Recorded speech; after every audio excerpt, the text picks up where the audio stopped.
Good morning all of you. आज हम लोग सामान्य परिचय यानी बायोलॉजी पढ़ेंगे। ठीक है, आज हम लोग जीव विज्ञान के शाखा को हम लोग समझेंगे। ठीक है, इसमें चैप्टर वाइज अलग अलग दिया गया है और हम लोग उसको अच्छी तरह से उसको समझेंगे। यहाँ पहला क्वेश्चन क्या है आपका, चलिए देखते हैं हम लोग पहला क्वेश्चन। इसमें दिया है विज्ञान की वह शाखा जिसके अंतर्गत समस्त जीवों, है ना, यानी कि जीव सजीव अर्थात जीवधारियों, है ना, जीवधारियों का अध्ययन किया जाता है, कहलाता है क्या, जीव विज्ञान उसे कहते हैं। क्या कहते हैं उसे, जीव विज्ञान कहते हैं। यानी कि जो भी जिंदा चीज को अध्ययन करता है उसको क्या बोलते हैं, जीव विज्ञान कहा जाता है। चलिए उसके बाद है जीव विज्ञान शब्द का प्रयोग सर्वप्रथम किसने किया था। यानी जीव विज्ञान का जो है ना सबसे पहले, यानी जीव विज्ञान शब्द का सबसे प्रथम बार जो बोले थे यानी उसको प्रयोग किए वो कौन थे, लैमार्क। क्या थे, लैमार्क थे और ट्रीवीनेसन, है ना, ट्रीवीनेसन, है ना, ट्रीवीरेनस है, क्या नाम है इनका, ट्रीवीरेनस नाम है। ठीक है, ट्रीवीरेनस। ठीक है, इनमें लैमार्क ये रहता है ना, ट्रीवीरेनस। ये कब किए थे, 1801 में। ये क्वेश्चन पूछता है कि कब ये शब्द आया था, यानी जीव विज्ञान शब्द का उत्पत्ति यानी सर्वप्रथम कब, 1801 में आया था। जीव वो एवं जंतु विज्ञान के जनक, यानी कि जीव एवं जंतु विज्ञान का जनक बोलेंगे तो ये कौन हो जाएंगे, अरस्तु हो जाएंगे। ठीक है, कौन हो जाएंगे, ये अरस्तु हो जाएंगे। जैव, यहाँ बोला कि जैव विकास का सर्वप्रथम समझाया था, यानी कि जैव विकास जो होता है, जो विकास हुआ जीवन यानी कि जीव का विकास कैसे कैसे हुआ वो सर्वप्रथम कौन बताते हैं, तो लैमार्क बोलते हैं। तो यहाँ से ध्यान रखिएगा कि जीव विज्ञान शब्द का यानी शब्द जो कौन दिए, तो लैमार्क दिए। एक और कौन दिए, ट्रीवीरेनस दिए थे। कौन, ट्रीवीरेनस दिए थे। कब दिए थे, 1801 में। कब दिए थे, 1801 में। और जीव यानी कि जीव और जंतु डायरेक्ट बायोलॉजी का जो ये कौन हो जाएंगे, अरस्तु हो जाएंगे। और यहाँ पे जैव विकास के कौन दिए थे, तो लैमार्क दिए थे। चिकित्सा शास्त्र का जनक किसे माना जाता है, हिप्पोक्रेटस को माना जाता है। ये आपको क्वेश्चन पूछता है कि चिकित्सा शास्त्र का जनक किसे माना जाता है, तो हिप्पोक्रेटस को माना जाता है। आगे हम लोग देखेंगे कि भारत में चिकित्सा के जनक किन्हें माना जाता है, तो ये चरक थे। कौन थे, चरक थे। भारत में जो विकास, भारत में कौन, भारत में चिकित्सा का जनक किन्हें माना जाता है, तो ये चरक को माना जाता है। किनको माना जाता है, चरक को माना जाता है। वनस्पति विज्ञान, क्या है यहाँ पे कि वनस्पति विज्ञान के जनक किनको माना जाता है, तो ये तो वनस्पति विज्ञान यहाँ दिया है क्या कि वनस्पति विज्ञान का जनक किसे माना जाता है, तो ये थियोफ्रेटस को माना जाता है।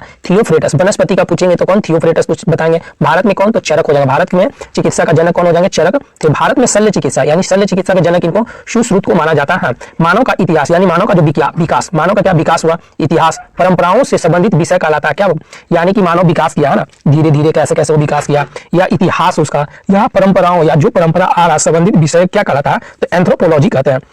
अगर कोई बोलता है ना कि एंथ्रोपोलॉजी कर रहे हैं यानी एंथ्रोपोलॉजी हम लोग कर रहे हैं, तो इसका मतलब क्या हो कि वो मानव विकास यानी मानव का विकास का या इतिहास का, परंपराओं का ये संबंधित जानकारी वो ग्रहण कर रहे हैं। उसी तरह से आपका है क्या, हिस्टोरिया। क्या नाम है इसका, हिस्टोरिया। हिस्टोरिया एनिमिलिया, है ना, एनिमेलिज्म, है ना, हिस्टोरिया एनिमिलिज्म पुस्तक। क्या नाम है इसका, हिस्टोरिया एनिमिलिज्म पुस्तक जो है किनका है, ये अरस्तु का है। हिस्टोरिया प्लेंटोरियम, क्या नाम है, हिस्टोरिया प्लेंटोरियम है। हिस्टोरिया प्लेंटोरियम पुस्तक की यानी पुस्तक इनका ये थियोफ्रेटस का है। तो थियोफ्रेटस का कौन हो जाएगा, हिस्टोरिया प्लेंटोरियम। क्या है, प्लेंटोरियम। ठीक है, और एक अरस्तु का क्या है, हिस्टोरिया एनिमेलिज्म। क्या नाम है, एनिमेलिज्म। ठीक है, उसी तरह से आगे हम लोग देखेंगे जीवधारी का। अब देखिए जीवधारी जो जितना भी जीवधारी थे उनको वर्गीकरण किया गया। क्या किया गया, वर्गीकरण किया गया, अलग अलग डिवाइड किया गया। ठीक है, तो जीवों के आधुनिक अभी जो मॉडर्न वर्गीकरण या वर्गीकी का पिता किसे कहा जाता है, तो ये कैरोलस लिनियस को माना जाता है। किनको, कैरोलस लिनियस को बोला जाता है। जीवधारियों को क्या किए थे, वो वर्गीकरण किए थे यानी डिवाइड किए, ये ऐसा नाम है, ये ऐसा, है ना, जीवधारी को वर्गीकरण किए थे।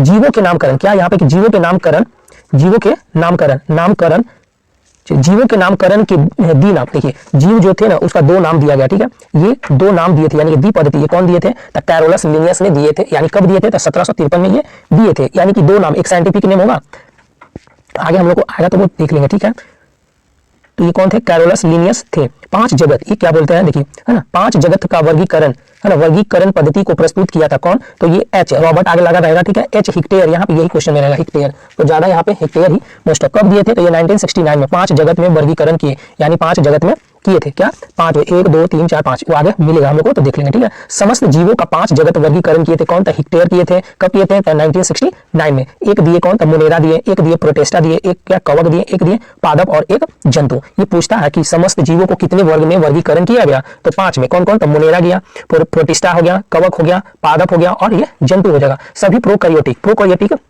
जीव समस्त किए जाते हैं। ये किसमें आता है, तो प्रोकैरियोटिक हो गया, किसमें, मोनेरा में आता है। प्रोकैरियोटिक जो होता है वो पहले का है ना, सबसे पुराना जो है वो प्रोकैरियोटिक में आता है और अभी जो आता है यूकैरियोटिक में आता है। तो सभी प्रोकैरियोटिक जीवधारी यानी कि मोनेरा जगत के जो है वो सभी प्रोकैरियोटिक होंगे। मोनेरा जगत के सदस्य जीवधारी, देखिए यहाँ पे क्या है, मोनेरा जगत के कौन हो जाएंगे, मोनेरा जगत के सदस्य हैं क्या, तो जीवाणु हो जाएंगे, क्या हो जाएंगे, जीवाणु हो जाएंगे। नील हरित शैवाल हो जाएगा, क्या हो जाएगा यहाँ पे, नील हरित शैवाल, उसी को बोलते हैं साइनोबैक्टीरिया। साइनोबैक्टीरिया क्या है, एक मोनेरा जगत का प्राणी है, ठीक है। तो मोनेरा जगत ये पूछता है कि जीवाणु, कवक, ऐसे क्वेश्चन दे देता है। तो मोनेरा किस में आता था, जीवाणु में है, कैसा में है, जीवाणु। नील हरित किस में है, तो ये शैवाल जो है साइनोबैक्टीरिया इसको बोलते हैं।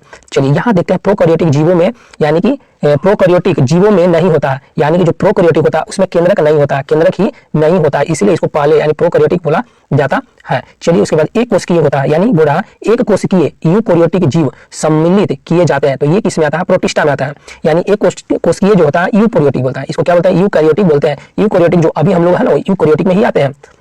तो यहाँ डायरेक्ट क्वेश्चन पूछता है कि यूकैरियोटिक जो जीव है वो किस में आता है, तो ये प्रोटिस्टा में आता है, किस में आता है, प्रोटिस्टा में आता है। और ऊपर हम लोग देखे थे क्या कि मोनेरा जगत है ना, मोनेरा जगत होता है, देखिए तो प्रोकैरियोटिक में जो होगा मोनेरा हो जाएगा, प्रोकैरियोटिक में मोनेरा होगा। अब मोनेरा में कौन, तो जीवाणु आएगा, नील हरित शैवाल आ जाएगा, इसको साइनोबैक्टीरिया बोलते हैं। और प्रोकैरियोटिक में जीव की यानी क्या नहीं होता, केंद्रक नहीं होता है, इसमें केंद्रक नहीं होता है। यहाँ पे बोला क्या कि यूकैरियोटिक, यूकैरियोटिक में क्या, तो प्रोटिस्टा आते हैं। प्रोटिस्टा जगत में कौन कौन आ जाएगा, इसको ध्यान से पढ़िएगा, ठीक है। प्रोटिस्टा जगत में कौन कौन आ जाएगा, तो शैवाल आ जाएगा, कवक आ जाएगा, प्रोटोजोआ आ जाएगा, यानी शैवाल आएगा, कवक होगा, प्रोटोजोआ होगा। यूकैरियोटिक देखिए यहाँ पे यूकैरियोटिक में उपस्थित केंद्रक है, यानी कि बोलेगा यूकैरियोटिक तो यू वाला में क्या है, केंद्रक है। अब बोलेगा पी यानी कि प्रोकैरियोटिक तो उसमें केंद्रक नहीं है, प्रोकैरियोटिक में केंद्रक नहीं होता है। चलिए उसके बाद हम लोग देखते हैं आगे जीवाणु। यहाँ पे क्या है, जीवाणु, जीवाणु की खोज यहाँ से बोला क्या कि जीवाणु है ना, जीवाणु की खोज लीवन हॉक ने किया था। कौन किए थे, तो लीवन हॉक ने जीवाणु की खोज किए थे। कब किए थे, तो 1683 में। समझिए 1683 में जब हम लोग अंग्रेज से लड़ रहे थे, है ना, शुरुआती हो रहा था उस टाइम, जब तक ये जीवाणु यानी कि लीवन हॉक है जो हॉकी खेल रहे थे, किसके साथ, तो जीवाणु के साथ हॉकी खेल रहे थे। जीवाणु विज्ञान का पिता किन्हें कहा जाता है, तो लीवन हॉक को बोला जाता है। यानी जीवाणु जो है, जीवाणु के पिता किसे कहा जाता है, समझिए जीवाणु के पिता, ये मत सोचिएगा इनका पिता है, ये खोज किए थे इसलिए फादर ऑफ, है ना, ये हो जाएंगे। तो जीवाणु के पिता कौन है, लीवन हॉक होंगे। जीवाणु का नामकरण देखिए यहाँ पे क्या है कि जीवाणु नाम दिए क्या नाम है, एहरेनबर्ग, है ना, तो ये क्या नाम है, बर्ग, बर्ग हो गया ना, बर्गर नहीं बर्ग, यानी कि बर्ग हो जाएंगे। जीवाणु का जो नाम दिया था कौन, एहरेनबर्ग दिए थे, कब 1829 में दिए थे, कब दिए थे 1829 में आके ये है ना, एहरेनबर्ग है जो जीवाणु का नाम जीवाणु दिए। चलिए उसके बाद हम लोग देखते हैं क्या, कोशिका संरचना, यानी कोशिका जो होता है, यहाँ देखेंगे हम लोग कोशिकीय संरचना वाला छोटा जीव, यानी कि छोटा जीव कौन सा होगा, जीवाणु होगा, है ना, यानी कोशिकीय, इसमें कोशिका रहता है, ठीक। कोशिकीय संरचना वाला छोटा जीव कौन सा होता है, जीवाणु होता है। जीवाणु की कोशिका भित्ति बनी होती है किससे, तो म्यूकोपेप्टाइड से। किसके बना रहता है, जीवाणु के जो कोशिका भित्ति रहता है, कोशिका भित्ति है ना, बाहर का जो आवरण, वो म्यूकोपेप्टाइड से बना रहता है, किससे, तो म्यूको है ना, पेप्टाइड है, क्या है, म्यूकोपेप्टाइड। देखिए जो भारी लगेगा ना उसको तोड़ के पढ़िएगा तो अच्छा से समझ में आ जाएगा। यानी कि जीवाणु का कोशिका, यानी जीवाणु के जो कोशिका भित्ति होता है वो किसमें है, म्यूकस, म्यूकोपेप्टाइड्स का बना होता है। चलिए ये जीवाणु हो गया। आगे हम लोग देखते हैं, जीवाणु का ही होगा कुछ और क्वेश्चन, जीवाणु में हम लोग देखेंगे। चलिए यहाँ क्या है कि दलहन, ये पूछता है क्वेश्चन, ठीक है, कि दलहन जो हम लोग बोलते हैं ना, दलहन, दलहनी पौधे में, यानी कि दलहन के पौधा जो जड़ होता है ऐसे ऐसे है ना, ये तब दलहनी पौधे की जड़ों में पाए जाने वाला जीवाणु है, तो कौन है ये, तो राइजोबियम है। यानी कि जो दलहन वाला पेड़वा है ना, मटर के पेड़, चना के पेड़, और चना हो गया, खेसारी हो गया, चना ही बोलते हैं, बूटे से हम लोग बोलते हैं ना, तो उसका जो जड़ में है ना जीवाणु होता है, यानी कि जाने वाला कौन सा जीवाणु, तो राइजोबियम है ना, राइजोबियम, क्या नाम है, राई होता है, तो राइजोबियम। राई भी आता है क्या, दलहन में ही, दलहन में तेली यानी ऑयली में आएगा, है ना, वो तिलहन बोलते हैं, दलहन इसको, उसको तिलहन बोलते हैं, तो तिलहन में हो जाएगा क्या चीज, ये हो जाएगा। चलिए आगे हम लोग देखते हैं, तो वायुमंडलीय, यहाँ बोल रहा है क्या कि वायुमंडलीय, वायुमंडलीय क्या है कि वायुमंडलीय नाइट्रोजन को नाइट्रेट के रूप में परिवर्तित करता है। ये जो पेड़ है ना, चना वाला पेड़ या कोई मतलब दलहन जो होता है, तो वायुमंडलीय में नाइट्रोजन तो लेवे करता है ना, नाइट्रोजन है जो पेड़ क्या करेगा, ले लेता है, और उसको पेड़वा जो है क्या करता है, नाइट्रेट के रूप में परिवर्तित कर देता है। परिवर्तित करता है तो कौन, उसका नाम है, तो ये राइजोबियम जो है ना, राइजोबियम, ये नाइट्रेट यानी कि नाइट्रोजन लिया, नाइट्रोजन तो ले लिया, लेकिन पेड़ नाइट्रोजन नहीं लेता है। पेड़वा क्या करता है कि राइजोबियम है वो नाइट्रेट के रूप में उसको परिवर्तित कर देगा, समझ गए। यानी कि आप तो लाते हैं, यानी गाय क्या है, गाय है जो दूध दिया, अब दूधवा को क्या करते हैं, आप दूधवा तो दे दिया आपको, यानी गैया दूधवा तो दे दिया, लेकिन आप ओकरा क्या करते हैं, दही में बदल देते हैं। तो आप क्या किए, दही में उसको आप बदल देते हैं। वही कौन है, राइजोबियम है, जो इससे नाइट्रेट यानी नाइट्रोजन ले लिया, नाइट्रोजन लेके इधर से नाइट्रेट के रूप में किसको दे दिया, पेड़वा को दे देता है, ठीक है। तो ये क्वेश्चन पूछता है कि नाइट्रोजन को नाइट्रेट के रूप में कौन परिवर्तित करता है, तो ये कौन है, राइजोबियम है। दूध में पाए जाने वाला जीवाणु क्या होता है, लैक्टोबैसिलस होता है, क्या दूध में पाए जाने वाला जो जीवाणु होता है कौन होता है, लैक्टोबैसिलस होता है। कैसा, लैक्टोबैसिलस होता है। चलिए एंटीसेप्टिक जो सर्जरी होता है, एंटीसेप्टिक सर्जरी की खोज कौन किए थे, जोसेफ लिस्टर किए थे। अब देखिए इसको हम लोग कैसे याद रखेंगे, यहाँ दिया क्या कि एंटीसेप्टिक सर्जरी कब करते हैं, तो उसको सेफ रखने के लिए, है ना। एंटीसेप्टिक सर्जरी हम लोग कब करते हैं, इमरजेंसी में होता है, सर्जरी हो रहा है ना, तो कब करते हैं इसको, इमरजेंसी में करते हैं। तो कौन किया था, सेफ रखने के लिए, है ना, जो है जो सेफ रखो, क्या जो सेफ यानी कि उसको सुरक्षा रखो, कौन किया था, जो सेफ लिस्टर थे, है ना, जो सेफ लिस्टर थे। जीवाणु का कृत्रिम, ये क्या है, कृत्रिम बनावा, है ना, संवर्धन रॉबर्ट कोच ने किया था, यानी कि जीवाणु का कृत्रिम संवर्धन कौन किए थे, रॉबर्ट कोच ने किए थे। चलिए आगे देखते हैं हम लोग। यहाँ दिया है कि जीवाणु में राइबोसोम पाया जाता है, क्या जीवाणु में है जो राइबोसोम पाया जाता है, एक 70S का होता है, एक 80S का होता है, ठीक है, 70S का हो जाएगा और एक 80S का होता है। तो ये पहले वाला है ना, ये जो है राइबोजियम यानी कि राइबोसोम जो है ये 70S का होता है। कितना S का है, ये 70S का है, तो ये 70S का हो और एक 80S का होता है, ठीक है, वो दोनों का अलग अलग काम होता है। चलिए आगे हम लोग देखते हैं प्रोटोजोआ। यहाँ पे क्या है, प्रोटोजोआ, एक क्वेश्चन इससे रहता ही है, ठीक है, ये जितना भी हम लोग बैक्टीरिया पढ़ेंगे उससे एक क्वेश्चन 2 क्वेश्चन पक्का कंफर्म ही रहता है। तो यहाँ हम लोग देखेंगे प्रोटोजोआ होता क्या है, यानी प्रोटोजोआ होता है एक कोशिकीय है, यानी प्रोटोजोआ है जो क्या एक ही है, यानी कि जोआ, प्रोटोजोआ तो एक कोशिकीय है, ये सिंगल है ना। प्रोटोजोआ शब्द का सर्वप्रथम प्रयोग किया था कौन, गोल्डफस ने किया था। प्रोटोजोआ का कौन किया था, तो प्रोटोजोआ का गोल्डफस ने किया था। प्रोटोजोआ संघ के जंतु है, यानी कि प्रोटोजोआ। अमीबा तो क्या है, प्रोटोजोआ, अमीबा बोल देगा तो प्रोटोजोआ। यूग्लिना तो प्रोटोजोआ, है ना। प्लाज्मोडियम क्या है, प्लाज्मोडियम तो प्रोटोजोआ होगा। एंट अमीबा हिस्टोलिका, है ना, एंट अमीबा हिस्टोलिका ये कौन है, तो प्रोटोजोआ में आता है, प्रोटोजोआ में आता है। चलिए फिर से हम लोग देखेंगे कि प्रोटोजोआ है जो एक कोशिकीय होता है, और प्रोटोजोआ शब्द का कौन प्रयोग किए थे, तो गोल्डफस ने दिया था, यानी गोल्डफस है जो प्रोटोजोआ शब्द दिए। और अमीबा, ये अगर अमीबा बोलते हैं तो अमीबा का मतलब यहाँ क्या हो जाएगा, ये प्रोटोजोआ। अमीबा बोल रहे हैं तो ये क्या है, प्रोटोजोआ। यूग्लिना बोल रहे हैं तो क्या, तो ये प्रोटोजोआ है। प्लाज्मोडियम बोल रहे हैं तो क्या, ये प्रोटोजोआ संघ है। एंड अमीबा हिस्टोलिका ये क्या है, तो प्रोटोजोआ संघ में आता है। चलिए उसके बाद हम लोग देखते हैं हरा प्रोटोजोआ कहलाता है क्या, यूग्लिना कहते हैं इसको। हरा प्रोटोजोआ को क्या बोलते हैं, यूग्लिना कहते हैं। हरा प्रोटोजोआ कहलाता है क्या, यूग्लिना इसको कहते हैं। हरा प्रोटोजोआ क्या बोलते हैं, यूग्लिना कहते हैं। चलिए आगे देखते हैं हम लोग विषाणु, है ना। विषाणु का हम पूरा चैप्टर पूरा वीडियो बना देंगे, ठीक है, अलग अलग सबका एक वीडियो हम बना के डाल देंगे। चलिए इसमें क्या है कि संसार, यहाँ बोल रहा है क्या कि संसार का सूक्ष्मतम, यानी कि सूक्ष्म मतलब छोटा जीव होता है, तो 20 अणु, है ना, कितना 20 अणु, अणु तो है लेकिन के वो 20 अणु यानी विषाणु है, उसको ऐसे बोले हैं। तो विषाणु है जो संसार का सबसे सूक्ष्मतम यानी कि सबसे छोटा ये होगा। विषाणु के अध्ययन को कहलाता यानी कहा जाता है, क्या कहते हैं हम लोग इसको, तो वायरोलॉजी, है ना। विषाणु क्या हो जाता है, ये वायरोलॉजी कहते हैं, यानी कि अध्ययन, माने कि कोई लड़का है, ठीक, वो विषाणु को बोला कि जा रहा है, तो विषाणु के अध्ययन करने, यानी वो जा रहा है वायरोलॉजी सीखने, ठीक है, साइंटिफिक नेम हो जाएगा, ठीक है। विषाणु की खोज कौन किए थे, तो इवानोवस्की किए थे। विषाणु की खोज कौन किए थे, इवानोवस्की खोज किए थे, ठीक है, कब, 1892 में। ये क्या कर रहे थे, ये जो तंबाकू का पेड़ है ना, तंबाकू का पेड़ में ये उसमें खोज रहे थे, रोग खोज रहे थे।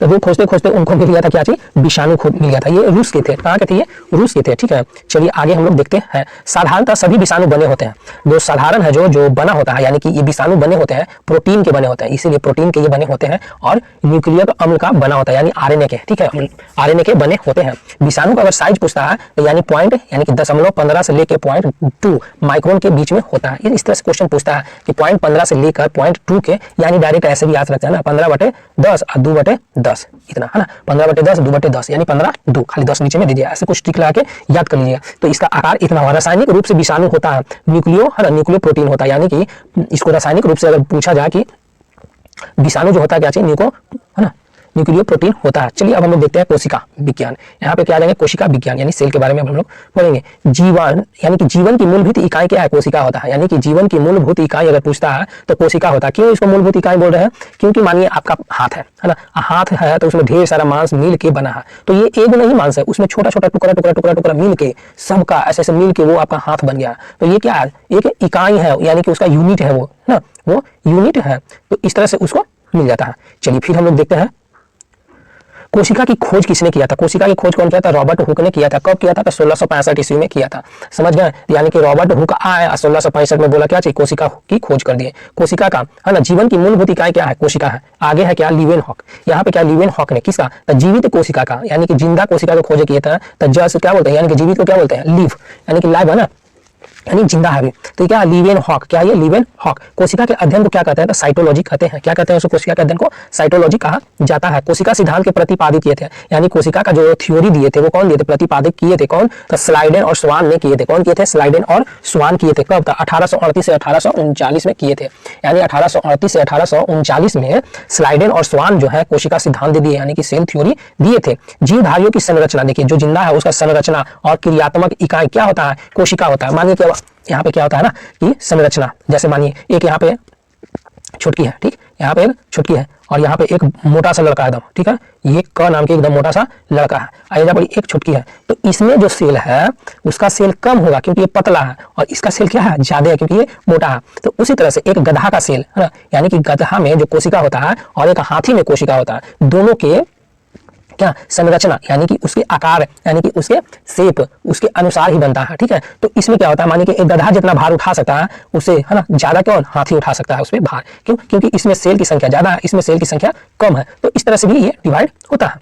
चलिए, तो इसी को बोलते हैं जीवधारियों की संरचना एवं क्रियात्मक इकाई क्या हो जाता है, कोशिका हो जाती है। कोशिका दो प्रकार की होती है, अभी हम लोग पढ़े थे ना, एक कोशिका यानी प्रोकैरियोटिक कोशिका बोलते हैं, यानी जो कोशिका होता है एक प्रोकैरियोटिक होता है, एक यूकैरियोटिक होता है। इसमें प्रोकैरियोटिक मतलब ये पहले वाला पुराना वाला जो होता है ये प्रोकैरियोटिक होता है, ये क्या है यूकैरियोटिक हो जाएगा। कौन सा, यूकैरियोटिक हो जाएगा। केंद्रक और केंद्रिका नहीं पाई जाती है। देखिए इसमें अभी हम लोग पढ़े थे कि प्रोकैरियोटिक जो होता है ना तो केंद्रक होता है, उधर केंद्रक ही केवल दिया हुआ था, ठीक है, ना तो केंद्रक दिया है और ना तो केंद्रिका होता है, या दोनों नहीं रहता है। यानी किसमें, प्रोकैरियोटिक में ना तो केंद्रक होगा और न ही केंद्रिकाएं होंगी, किसमें, तो प्रोकैरियोटिक में होंगे। और प्रोकैरियोटिक कितना 70 एस का होता है, ठीक है। उसी तरह से यहाँ दिया है क्या कि केंद्रक एवं केंद्रिकाएं उपस्थित होती है। यूकैरियोटिक मतलब क्या हो जाएगा, नया वाला है ना, ये क्या हो जाएगा, नया वाला। तो यानी कि अभी जो हम लोग हैं वो यूकैरियोटिक में आते हैं। तो यूकैरियोटिक यानी इसमें क्या होगा, केंद्रक होता है और केंद्रिकाएं उपस्थित होती है, ये यूकैरियोटिक कोशिकाएं में होते हैं। सबसे छोटी कोशिका अगर पूछेगा तो माइकोप्लाज्मा गैलीसेप्टिकम जीवाणु की होती है। किसका, माइक्रो है ना, माइकोप्लाज्मा गैलीसेप्टिकम है ना, गैली हो गया यानी गली बोलिए, सेप्टी कम, गैलीसेप्टिकम जीवाणु होता है, सबसे छोटा कोशिका यही होता है। चलिए हम लोग आगे देख, छोटा हम लोग देख लिए हैं, अब हम लोग देखेंगे बड़ा, यानी कि सबसे बड़ी कोशिका किसकी होती है, तो ये शुतुरमुर्ग यानी शुतुरमुर्ग का अंडा होता है। इस पे देखिएगा ना, ये आपका शॉर्ट वीडियो में दिखाते रहता है क्या, उस पे कोई बैठ जाता है, शुतुरमुर्ग का कोई बैठ जाता है, ठीक है।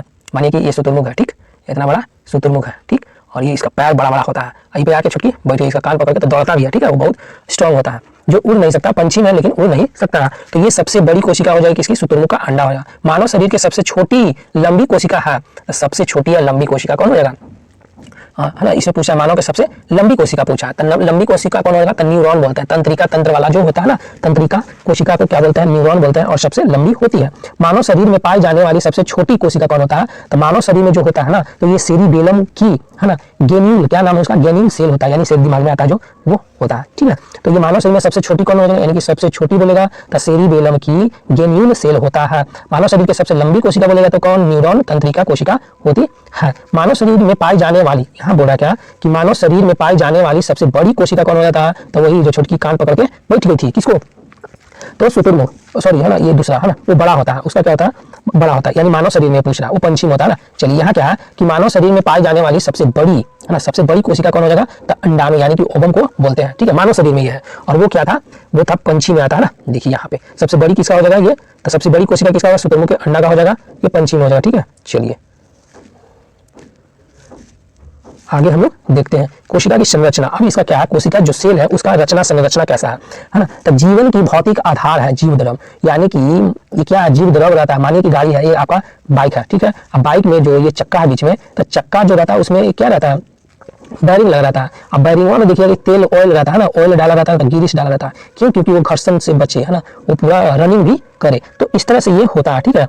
तो यहाँ क्या बोल रहा है कि जीवन की भौतिक आधार क्या है, तो जीव द्रव ही आधार है ना। जैसे देखते हैं अगर आपका पैर के घुटना में, घुटना क्या है, कट कट बजेगा, तो वो वहां पे क्या होता है, ऑयल नहीं रहता, ऑयल है जो सूख जाता है, इसीलिए वो बजना शुरू करता है।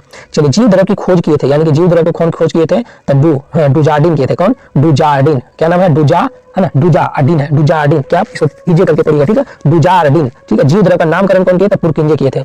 खोज कौन किए थे, तो डुजार्डिन किए थे, कौन, डुजार्डिन। और द्रव की नामकरण कौन किया था, पुरकिंजे ने कब, 1839 में किए थे। कब किए थे, 1839 में किए थे। जीव द्रव, जीव द्रव्य जीवन का भौतिक आधार है। ये तो अभी हम लोग पढ़े थे कि जीव द्रव है जो जीवन का भौतिक आधार है, किसका, कथन है, ये हेक्सले बोले, यानी हेक्सले हकला हकला के बोले क्या कि जीव द्रव है जो जीवन की भौतिक आधार है। जीव द्रव सिद्धांत दिया कौन, तो सूर्य ने दिया था। कौन दिया था जीव द्रव के सिद्धांत, सूर्य ने दिया था, यानी कि सूर्य ने ही दिए थे। जीव द्रव का सिद्धांत कौन दिए, सूर्य दिए। यानी कि जीव द्रव जीवन की भौतिक आधार, ये कौन बोले, हेक्सले बोले। पादप यानी प्लांट, पादप कोशिका की बाहरी आवरण होती है, हम लोग पढ़े थे, इससे पहले सेट में आप लोग देखे होंगे कि कोशिका भित्ति होती है। क्या, प्लांट में एक कोशिका भित्ति होती है, वो सेलुलोज की बनी होती है। किसका, सेलुलोज की बनी होती है। कोशिका भित्ति में पाई जाती है केवल, यानी कोशिका भित्ति है जो केवल पाई जाती है। क्वेश्चन पूछता है कोशिका भित्ति किसमें, दीवार किसमें होता है, खाली जो होता है प्लांटेमे में होता है। किसमें? ये पेड़ है ना, मानिए कि ये पेड़ है, पेड़वा में क्या होगा? ये कोशिका भित्ति होगा। बार बार जो छलवा रहता है ना वही कोशिका भित्ति बोलते हैं। कोशिका भित्ति रहने का क्या होता है कारण? जैसे हम लोग घर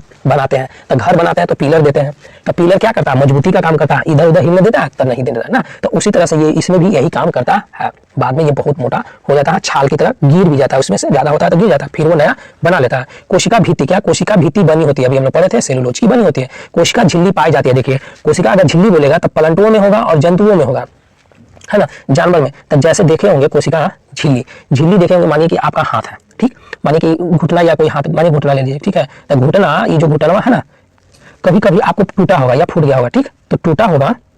तो यहाँ हम लोग देख रहे थे क्या कि कोशिका भित्ति, है ना, कोशिका भित्ति जो बनी होती है ये सेलुलोज की होती है। जो पेड़वा के छलवा होता है वही छलवा के बाहर में क्या वो बना रहता है, उसी को सेलुलोज बोलते हैं। कोशिका झिल्ली पाई जाती है, कितना में पाया जाता है? तो प्लांट में यानी कि पौधा में और जंतु में होता है कोशिका झिल्ली। जैसे मानिए कि आपका घुटना है, अब घुटनवा फूट गया, ऊपर वाला चमड़ा जो निकल जाता है, ठीक, और अंदर देखिएगा ना तो उजला उजला होगा, ठीक है, क्या होगा? वो उजला उजला उसी तरह से होता है। तो पेड़ के जो पेड़वा है ना, तो पेड़वा के नीचे यानी छिलिएगा वो छलवा आगे वाला, तो उसके नीचे में मिलेगा आपको कोशिका झिल्ली, और वही कोशिका झिल्ली बाद में क्या बन जाता है?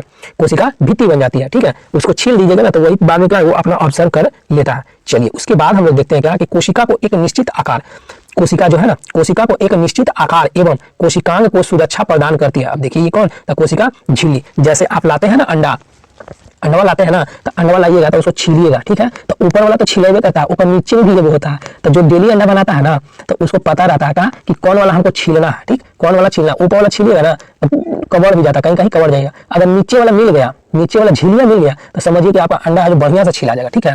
तो उसमें कुछ ऑयली टाइप से रहता है, इसलिए वो क्या पटपट निकल जाता है ना। तो इस तरह से हम लोग इसको समझेंगे। यहाँ क्या बोल रहा है कि कोशिका है ना, कोशिका को एक निश्चित आकार एवं कोशिकांगों को सुरक्षा प्रदान करती है। कौन? तो कोशिका झिल्ली करती है। कोशिका झिल्ली यानी प्लाज्मा झिल्ली बनी होती है किसका? यानी बोलिए तो कोशिका झिल्ली जो अंदर में रहता है, ये प्लाज्मा झिल्ली बना रहता है, किसका बना रहता है? तो लिपिड एवं प्रोटीन की बनी होती है ये कोशिका। तो ये क्वेश्चन याद रखिएगा कि किसका बनी होती है? तो लिपिड और प्रोटीन की बनी होती है।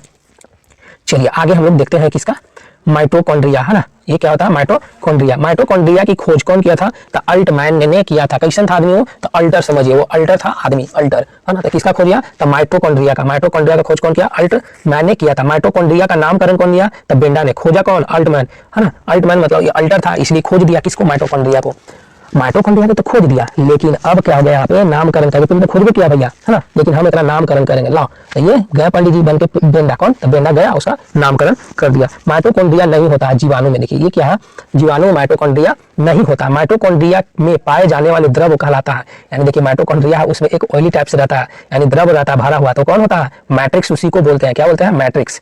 चलिए कोशिका का पावर हाउस, यानी कोशिका को यानी सेल का पावर हाउस या ऊर्जा, गृह ऊर्जा किसको बोलते हैं? तो यही माइटोकॉन्ड्रिया को, यानी कोशिका को देता है खाना उना, यानी पावर देता है, एनर्जी बना के। कौन? तो यही माइटोकॉन्ड्रिया देता है। कोशिका का श्वसन केंद्र है, कोशिका का श्वसन केंद्र होता है तो माइटोकॉन्ड्रिया में, यानी कि जो कोशिका है यानी सेल वो श्वसन करता है। कहाँ? श्वसन केंद्र कहाँ में है? तो वो माइटोकॉन्ड्रिया में ही श्वसन करता है। माइटोकॉन्ड्रिया में ऊर्जा किस रूप में संचित होती है? तो माइटोकॉन्ड्रिया जिसमें है ना वो एटीपी के रूप में रहती है। ये एनटीपीसी में क्वेश्चन पूछा था। चलिए उसके बाद हम लोग एटीपी का निर्माण होता है ना, निर्माण माइटोकॉन्ड्रिया में। देखिए यहाँ क्या हो रहा है कि एटीपी बनता कहाँ में है? तो बोल कितना? माइटोकॉन्ड्रिया में ही ये बनता है, यानी कि एनर्जी कहाँ बनता है? एनर्जी के रूप में एटीपी रहता है ना, वो कहाँ बनता है? माइटोकॉन्ड्रिया में। एटीपी को क्या होती है? इकाई क्या है? तो ऊर्जा की, यानी एटीपी इकाई होती है किसकी? तो ऊर्जा की। ऊर्जा है, एटीपी बोलिए तो ऊर्जा बोलिए, दोनों वही है। क्रेब्स चक्र होता है, तो क्रेब्स चक्र बोलेगा तो ये किसका में होता है? माइटोकॉन्ड्रिया में क्रेब्स चक्र होती है। क्रेब्स चक्र की खोज कौन किए थे? तो हेंस क्रेब ने किए थे। यहाँ दिया कि क्रेब्स चक्र की खोज किसने की थी? तो हेंस क्रेब्स ने किए थे। माइटोकॉन्ड्रिया का दिल है ना कहलाता है, यानी कहा जाता कहलाता है कौन? क्रिस्टी। यानी माइटोकॉन्ड्रिया का दिल कौन होता है? तो क्रिस्टी को बोलते हैं। माइटोकॉन्ड्रिया का दिल क्रिस्टी को कहा जाता है। चलिए अब हम लोग देखते हैं सेकंड पेज में आते हैं। इसमें दिया है गोल्जी कॉय। क्या है यहाँ पे? Golgi coy. गोल्जी कॉय की खोज कौन किए थे? तो कैमेल, है ना, कैमिलो गोल्जी ने किया था। ये पूछता है क्वेश्चन कि गोल्जी कॉय यानी गोल्जी कॉय की खोज किसने की थी? तो कैमिलो गोल्जी ने किए थे। गोल्जी काय के क्रियात्मक इकाई को क्या बोलते हैं? सिस्टर्नी बोलते हैं इसको। यानी गोल्जी को यानी क्रियात्मक इकाई को क्या बोलते हैं? सिस्टर्नी बोलते हैं। कोशिका का ट्रैफिक पुलिस किसको बोलते हैं? तो इसी को बोलते हैं क्या? यातायात का, है ना। ये पूरा देखता है कोशिका को, क्या किसको आना है, किसको जाना है, किसको आना है, किसको जाना है। तो ये कौन होता है? गोल्जी को ही करता है। गोल्जी को का मुख्य कारण क्या है? तो मुख्य कारण है श्रवण। क्या? श्रवण करना, ठीक है, श्रवण करना। चलिए कार्बोहाइड्रेट, कार्बोहाइड्रेट का संश्लेषण होता है। कार्बोहाइड्रेट जो आप मानिए कि चावल खाना, तो चावल में कार्बोहाइड्रेट पाया जाता है और इसका संश्लेषण कौन करता है? तो गोल्जी कॉय द्वारा ही होता है। किसके द्वारा? गोल्जी कॉय द्वारा होता है। उसके बाद देखेंगे लाइसोसोम, आत्महत्या की थैली। चलिए लाइसोसोम की खोज किसने किया था? डी डुबे ने किया था। ये डूब जाता है ना, कब किया? तो 1948 में किया था। कब? तो 1948 में किया था। चलिए आगे, लाइसोसोम एक प्रकार के होता है एंजाइम है। ये क्या है? एक प्रकार का एंजाइम है। लाइसोसोम का मुख्य कार्य क्या है? यानी लाइसोसोम का मुख्य कार्य क्या है? तो बाह्य पदार्थ का भक्षण एवं पाचन करना। मानिए आप जहर लिए या आपका भोजन में थोड़ा सा जहर है, थोड़ा मात्रा में, ज्यादा नहीं, ज्यादा हुआ तो ये नहीं कर पाएगा, ठीक है? तो क्या करेगा? भक्षण करके पाचन करेगा लाइसोसोम। मानिए खाना खाए, खाना में भी तो कुछ कुछ टॉक्सिन होता है, तो वो खा लिए, उसके बाद वो क्या करता है? तो भक्षण कर देता, पाचन कर देता। आत्महत्या की थैली कहलाता है किसको? तो लाइसोसोम को बोलते हैं। कोशिका का एटम बम किसको बोलते हैं? इसी को बोलते हैं। ये जब खिसिया गया तो पूरा बम ब्लास्ट कर देगा, ठीक है? तो ये कौन हो जाएगा? आत्महत्या। कोशिका का एटम बम किसे कहा जाता है? लाइसोसोम को। अब आता है लाइसोसोम के बाद राइबोसोम होता है। कौन? राइबोसोम होता है। तो राइबोसोम की खोज कौन किया था? है ना, पैलेड ने किया था। राइबोसोम कौन? पैलेड ने किए थे। कब किए थे? तो 1953 ईस्वी में किए थे। यानी कब किए थे? 1953 ईस्वी में किए थे। राइबोसोम बने होते हैं आरएनए एवं प्रोटीन के। राइबोसोम किसका बना होता है? आरएनए एवं प्रोटीन की बनी होती है। राइबोसोम का निर्माण होता है किसमें? केंद्रिका में होता है। यानी राइबोसोम जो बनता है वो फैक्ट्रिया कहाँ में है? तो केंद्रिका में है। चलिए राइबोसोम दो प्रकार के होते हैं, अभी हम लोग पढ़े थे। एक होता है 70S का, एक होता है 80S का। 70S का, 80S का। 70S का कौन होगा? तो पहले वाला, पुराना वाला 70S का होगा। यानी प्रो मतलब होगा पहले, पी आ गया ना, तो पी से याद रखिएगा पहले, यू मतलब अभी, यू कैरियोटिक मतलब अभी। जो प्रोकैरियोटिक हो गया 70S होता है, यू कैरियोटिक जो होता है वो 80S का राइबोसोम पाया जाता है। प्रोटीन का संश्लेषण होता है किसमें? प्रोटीन अगर लेते हैं ना तो उसका संश्लेषण कहाँ होगा? राइबोसोम द्वारा ही होता है। प्रोटीन की फैक्ट्री किसको कहते हैं? तो राइबोसोम को कहते हैं। प्रोटीन की फैक्ट्री किससे कहते हैं? तो राइबोसोम को कहते हैं। चलिए आगे हम लोग देखते हैं लवक। ये क्या होता है? लवक होता है। लवक यानी कि प्लास्टिक, है ना, प्लास्टाइड बोलते हैं, प्लास्टिड बोलते हैं इसको, प्लास्टिड ही प्लास्टाइड बोलते हैं, ठीक है? तो प्लास्टिड होता है, ये पेड़ में आता है। किसमें होता है? पेड़ में होता है। रंग प्रदान ये सब अलावा होता है ना, पादप में होता है। यानी कि लवक किसमें पाया जाता है? तो प्लांट में पाया जाता है। लवक कितने प्रकार के होते हैं? 3 प्रकार के होते हैं। अवर्णी लवक यानी ल्यूकोप्लास्ट, याद रखिएगा का कि ल्यूकोप्लास्ट अवर्णी, यानी कि लुक मतलब अवर्णी, है ना, ल्यूकोप्लास्ट अवर्णी, वर्णी लवक, वर्णी लवक यानी कि क्रोमोप्लास्ट बोलते हैं। यानी क्रोमोप्लास्ट को क्या बोलते हैं? वर्णी लवक बोलते हैं। हरित लवक जो होता है क्लोरोप्लास्ट, ये तो सबको जानते होंगे, है ना। तो क्लोरोप्लास्ट, हरित लवक जो पेड़ पौधा में मिलता है, क्लोरोप्लास्ट इसलिए हरा होता है। ये वो क्या क्रोमोप्लास्ट हो जाएगा। क्रोमोप्लास्ट यानी वर्गीय लवक बोलते हैं। अवर्णी लवक मुख्यतः पाए जाते हैं। अवर्णी लवक किसमें होता है? जिसको सूरज नहीं मिलता है उसमें होता है। जैसे जड़ में देखे हैं, जड़वा जो गुरुत्वाकर्षण, वो कहाँ ऊपर जगह नहीं करेगा, वो कहाँ जाता है? नीचे घुसेगा। जा रहा है, धरती है, पेड़ है यहाँ पे, ये छोटी पेड़ लगा दी, अब ये कहेगा ना हम तो जब भैया नीचे ही, है ना, ये कहाँ जाएगा? तो पानी लाने जाता है। ये नीचे से कहा जाता है? पानी लाने जाता है। तो ये गुरुत्वाकर्षण के विरुद्ध काम करता है, इसीलिए इसमें उजला उजला होता है। इसका जो पेड़ का जो अथी होता है, नीचे जड़ है, वो व्हाइट होता है। कारण भी है, इसको सूरज नहीं मिला इसलिए, है ना। तो ये क्या हो जाता है? अवर्णी लवक पाए जाते हैं किसमें? जड़ों की कोशिका में पाए जाते हैं। फूलों और बीजों का आकर्षक रंग प्रदान करता है क्रोमोप्लास्ट, है ना। क्या? तो जो फूलवा जो तोड़ के दे देते हैं ना, फूलवा जो तोड़ के दे देते हैं, यानी कि फूल और बीजों का आकर्षक रंग होता है। गेहूं उजला ब्राउन टाइप से होता है, चावल भी वैसा, चना लाल टाइप से होता है ना, ब्राउन यानी कि थोड़ा। तो ये सब जो रंग होता है ना, वो कलर होता है, वो किसका होता है? तो क्रोमोप्लास्ट का बना होता है, यानी क्रोमोप्लास्ट उसमें होता है। चलिए उसके बाद देखते हैं कि पौधा यानी प्लांट की पत्तियों का रंग हरा होता है। तो हरियर के लिए कौन सा होगा? तो हरित लवक, ये तो सबको पता होगा, क्लोरोप्लास्ट के कारण होता है। चलिए उसके बाद देखते हैं हम लोग क्या, पत्तियों का रंग पीला होता है। तो पत्ती जो है ना वो पीला हो जाता है, किस लिए हो जाता है? क्या भूख लग गया? नहीं, तो पत्तियों का रंग पीला होता है कैरोटीन के निर्माण के कारण। यही गाजर का रंग होता है पीला, क्यों? कैरोटीन के कारण होता है। पर्णहरित यानी क्लोरोफिल, पर्णहरित यानी क्लोरोफिल में उपस्थित होता है मैग्नीशियम। ये पूछता है ना, क्लोरोफिल में कौन सा होता है? तो ये Mg होता है, मैग्नीशियम होते हैं। याद हो गया होगा, क्लोरोफिल जो है उसमें पाया जाता है मैग्नीशियम। प्रकाश संश्लेषण में क्या? प्रकाश संश्लेषण में सहायता करता है कौन? हरित लवक और क्लोरोप्लास्ट, हरित लवक और क्लोरोप्लास्ट, हरित लवक और क्लोरोप्लास्ट। प्रकाश संश्लेषण में सहायता करता है कौन? हरित लवक और क्लोरोप्लास्ट। कोशिका का रसोई घर कहा जाता है, कोशिका का रसोई घर कहा जाता है हरित लवक। क्या होता है? हरित लवक, हरित लवक, हरित लवक कहा जाए कोशिका का, जो कोशिका का रसोई घर कहा जाता है हरित लवक को कहा जाता है। चलिए आगे हम लोग देखेंगे इसमें क्या है, जैविकाश, उसके बाद हो जाएगा कोशिका। तो हम लोग केंद्रिका है फिर पढ़ना, हाँ यहाँ से देखेंगे। यहाँ बोला है क्या कि टमाटर में रंग, टमाटरा जो है ना, टमाटरा, यहाँ टमाटरा है, कौन है? तो टमाटरा का जो लाल रंग होता है ना, वो लाइकोपीन के कारण होता है। यानी टमाटर को क्या कहते हैं? तो लाइकोपीन, है ना। तो लाल होता है किसके कारण? तो लाइकोपीन के कारण। हल्दी में जो पीला होता है जैंथोफिल के कारण। ये याद रखिए, हल्दिया जो है ना वो पियर होता है, देखते हैं तो ये कहीं से तो जैंथोफिल होता है ना। दाल में डालते हैं तो क्या होता है? फिल हो जाता है, फिल मतलब भरना। तो जैंथो, है ना, जैंथोफिल या जैंथोफिल बोलिए, जैंथोफिल। पपीता का जो पियर रंग होता है ना, पियला, ये कैरिका, क्या नाम है? Carica xanthin. क्या नाम है? Carica xanthin, Carica xanthin. क्या नाम है इसका? Carica xanthin. चलिए कैरिका जैंथिन हो जाएगा। तो इसका नाम क्या है? कैरिका जैंथिन हो गया है यहाँ से। इसमें क्या होगा? कैरिका जैंथिन हो जाएगा। पपीता का रंग क्या, करिका, जैंथिन के कारण होता है पीला। चलिए सेब जो होता है लाल होता है, सेब का रंग कैसा होता है, लाल रंग होता है। किसको होता है, एंथो, क्या बोलते हैं, एंथोसाइनिन के कारण होता है। क्या, एंथोसाइनिन के कारण होता है। मिर्च में लाल रंग जो होता है ना, तो कैप्से है ना, क्या नाम है, कैप्सेथीन बोलते हैं। जो मिर्चा जो होता है, मिर्चैया के लाल रंग होता है, कैसे, तो कैप्सेथीन के कारण होता है। किसके कारण, कैप्सेथीन के कारण। गाजर में अभी हम लोग पढ़वे किए थे, तो कैरोटीन यानी पीला होता है। अब यहाँ से देखेंगे केंद्रक और राजधानी क्या होता है, केंद्रक, ये क्या है, केंद्रक, राजधानी एवं तार का, केंद्रक, राजधानी एवं तार का। केंद्रक जो हो गया यहाँ पे न्यूक्लियस बोलते हैं। केंद्रक की खोज की थी कौन, तो रॉबर्ट ब्राउन ने की थी। रॉबर्ट ब्राउन ने की थी कब, 1831 में किया था। कब किया था ये, 1831 में किया था, रॉबर्ट ब्राउन ने किया था केंद्रक की खोज। कोशिका प्रबंधक यानी कोशिका प्रबंधक का कार्य करता है केंद्रक, यानी कोशिका जो होता है ना, कोशिका के संचालन प्रबंधक है वो, क्या है वो, ऑफिसर टाइप से, यानी ऑफिसर रैंक का कौन है, तो केंद्रक होता है ना। केंद्रक है जो ऑफिसर रैंक का होता है। उसी तरह से आगे हम लोग को पूछा है क्या, कोशिका का दिमाग कहलाता है, तो केंद्रक को ही कहते हैं, है ना। अब कोशिका चलेगा कैसे, केंद्रक से, तो ऑफिसर रहेगा ना तबे ना उसके पीछे चलेगा। तो यानी कोशिका का दिमाग किसको कहा जाता है, केंद्रक को कहा जाता है। केंद्रक का मुख्य भाग को बोलते हैं क्रोमैटिन बोलते हैं। क्या बोलते हैं, जो केंद्रक है ना उसका मुख्य भाग जो होता है क्रोमैटिन होता है। क्रोमैटिन जो होता है वो बना हुआ था किससे, क्रोमैटिन बना होता है, किसका बना होता है ये, तो प्रोटीन, हिस्टोन व डीएनए का। क्या, तो प्रोटीन, हिस्टोन व डीएनए का बना होता है। क्रोमैटिन किसका बना होता है, तो प्रोटीन है ना, प्रोटीन, हिस्टोन और डीएनए का बना होता है। कोशिका की निर्जीव यानी निर्जीव संरचना होता है कौन, रसधानी। कोशिका जो है ना, तो कोशिका की निर्जीव रसधानी यानी कौन होता है, जो कोशिका हो गया यानी सेल की निर्जीव, इसमें जीव नहीं होता, वो रसधानी कैसा होता है, रसधानी है जो निर्जीव होती है। रसधानी में पाया जाता है, यानी रसधानी पाया जाता है किसमें, तो प्लांट में पाया जाता है, यानी कि प्लांट जो होता है ना उसमें रसधानी पाया जाता है। चलिए आगे हम लोग देखते हैं तारका यानी सेंट्रोसोम है। सेंट्रोसोम की खोज कौन किए थे, तो बोबेरी ने किए थे। कौन, तारका यानी तारका हिंदी में रहेगा। सेंट्रोसोम की खोज कौन किए थे, बोबेरी ने किए थे। तारका पाया जाता है जंतु कोशिका में। तारका किसमें पाया जाता है, जंतु में पाया जाता है। राजधानी किसमें पाया जाता है, तब प्लांट यानी पादप मतलब प्लांट कोशिका में पाया जाता है। अब हम लोग देखेंगे कोशिका का विभाजन, सेलवा जो है ना उसका विभाजन कैसे होता है।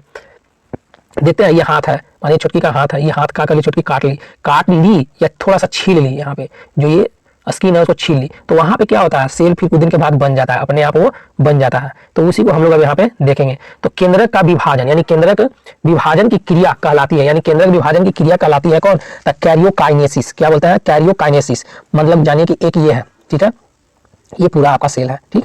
और ये सेल है तो अब क्या होगा, यहाँ से टूटने के इस कगार में है, तो टूटने के कगार में है, तो इसको भी एक केंद्रक बना लेगा और ये भी एक केंद्रक बना लेगा, ठीक है। तो इसी को जो है ना केंद्रक विभाजन की क्रिया कहलाती है। तो क्रिया जो हुआ ना, ये क्रिया प्रतिक्रिया, तो ये कैरियोकाइनेसिस बोलते हैं, इसको कैरियोकाइनेसिस बोला जाता है। समसूत्री विभाजन, समसूत्री विभाजन होता है कायकीय कोशिका में होता है। समसूत्री विभाजन किसमें, कायकीय। अर्धसूत्री विभाजन, अर्धसूत्री विभाजन जो लैंगिक जनन में होता है ना, ये लैंगिक जनन में होता है। लैंगिक जनन का मतलब होता है जिसमें नर और मादा होना चाहिए। अर्धसूत्री विभाजन होता है जो लैंगिक जनन की है। चलिए अर्धसूत्री, यहाँ पे क्या असूत्री विभाजन होता है जीवाणु में, असूत्री पूछेगा तो जीवाणु में, और ये कौन सा हो जाएगा, अर्धसूत्री बोलेगा, अर्धसूत्री विभाजन तो लैंगिक में हो जाएगा, यानी लैंगिक जनन में होगा। यहाँ क्या बोला, समसूत्री विभाजन बोलेगा, तो वॉल्टर, कौन बोला था, वॉल्टर और फ्लेमिंग ने किया था, वॉल्टर और फ्लेमिंग ने किया था। अर्धसूत्री विभाजन के खोज कौन किए थे, देखिए समसूत्री का बोलेगा तो वॉल्टर फ्लेमिंग ने किए थे। कौन, वॉल्टर फ्लेमिंग ने किए थे। वहीं अर्धसूत्री विभाजन अगर पूछता है कि अर्धसूत्री विभाजन की खोज कौन किए थे, तो फार्मर और मूरे ने किया था, यानी कि ये दोनों किए थे। अब यहाँ जैव विकास यानी कि जीव का विकास कैसे हुआ, ये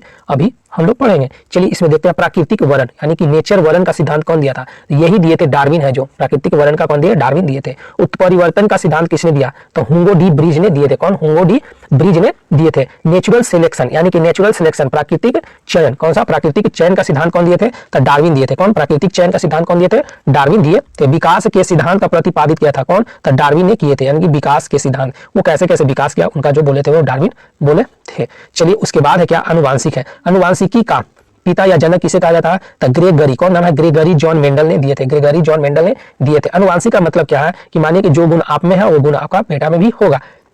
अगर वो है ना ब्लाइंडनेस उसको है, तो यानी पिता का है ब्लाइंडनेस, तो बेटा का भी उस तरह से वो होगा, ये अनुवांशिक होता है।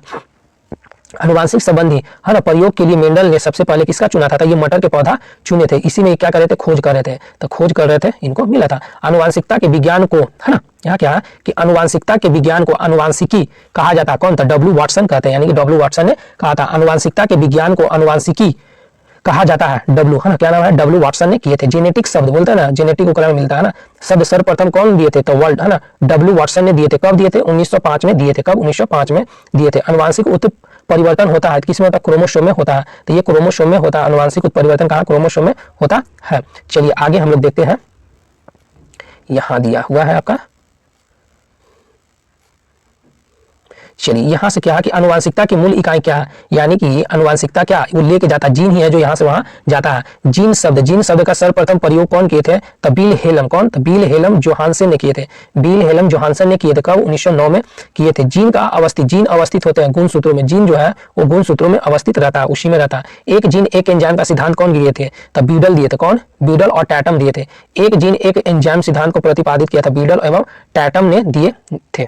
चलिए गैमीट है ना, गैमीट का शुद्धता के नियम का प्रतिपादित कौन किए थे? तो मेंडल ने किए थे। किसका? गैमीट का कौन किए थे? मेंडल ने किए थे। चलिए जीवन की उत्पत्ति हुई थी है ना प्री कैम्ब्रियन काल में। किसका हुआ था? तो प्री कैम्ब्रियन काल में हुआ था, यानी जीवन की उत्पत्ति प्री कैम्ब्रियन काल में हुआ था। गुणसूत्र यानी क्रोमोसोम, क्रोमोसोम। अब हम लोग पढ़ेंगे गुणसूत्र यानी अनुवांशिक। यहाँ बोला कि अनुवांशिक गुणों का वाहक होता है गुणसूत्र होता है, यानी अनुवांशिक गुणों का वाहक होता है कौन? तो ये गुणसूत्र होता है। गुणसूत्र या क्रोमोसोम है ना, क्रोमोसोम की खोज हुई थी कौन? तो 1875 में हुआ था, यानी क्रोमोसोम का खोज कब हुआ था? 1875 में हुआ था। कौन किए थे? तो स्टार्स। क्या नाम है? Stars burger. क्या नाम है? Stars burger. क्रोमोसोम गुणसूत्र शब्द का नामकरण या सर्वप्रथम प्रयोग किए थे बाल्डेयर ने, यानी क्रोमोसोम या गुणसूत्र, ये जो क्रोमोसोम गुणसूत्र जो है ना, शब्द का नामकरण कौन दिए थे सबसे पहले? तो बाल्डेयर दिए। कब? 1888 में दिए थे।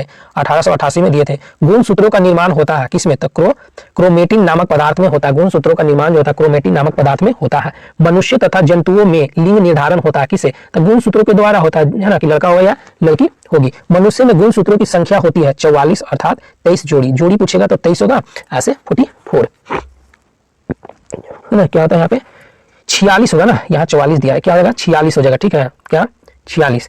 चलिए लिंग, क्योंकि इसमें जोड़ी बोला ना, 23 गुना क्या हो जाएगा? 46 हो जाएगा। ठीक है, तो यहाँ लिंग निर्धारण यानी कि लिंग गुणसूत्र कहलाता है। 23वां जोड़ होता है जो लिंग गुणसूत्र होता है।